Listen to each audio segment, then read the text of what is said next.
Ningizimu Afrika, Mzansi, sanibonani, nginibingelele kuphi nakuphi la enibukele khona-ke mawukuthi-ke usuku lakho lokuqala uyithola-ke uhlangana nalo mbukiso. Ngicela ungalenzi iphutha kusekhaya la, subscribe kwi-channel, like ivideo ebese-ke uciphisa i-notification bell. Wenzelani? Wenzela ukuthi-ke mangifaka ivideo uthole i-notification, then ngokushesha bese uyangena kwivideo uyayibuka. Siku-Chande TV siyaqinisekisa-ke ukuthi-ke sikulethela-ke lolo daba olusuke lusematheni ngalolo suku. Ingane zakwethu sekusabalele-ke ivideo yowesifazane olinganiselwa komama oneminyaka ewu-45-ke. Le video-ke kuthiwa-ke ubekade-ke eyisendela isoka lakhe laka-Facebook elineminyaka ewu-25 nje ubudala. Le video lekuvela-ke lo wesifazane ezidlalisa-ke isitho sakhe esangasese. Kuthiwa-ke ivideo-ke isabalele-ke ey'nkundleni zokuxhumana njengoba-ke lo wesilisa-ke oneminyaka ewu-25 eyiphoste ekhasini lakhe laka-Facebook. Lo mama-ke waseThekwini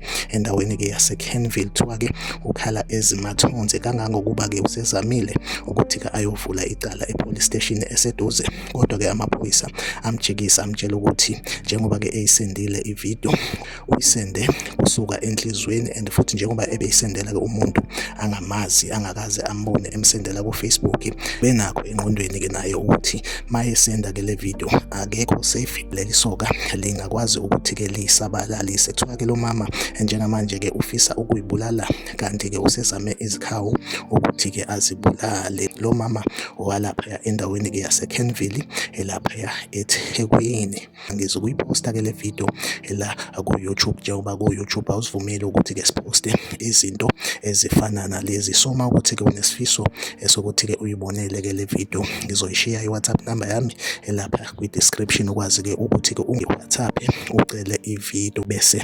ngiyakusendela. Like ivideo, ucommente kwi-comment section, usubscribe ma ungasubscribile. Ziku-Chande TV ngizohlezi ngikhona ngilethela ezisematheni usuku nosuku. Asihlangabezane kwivideo elandelayo.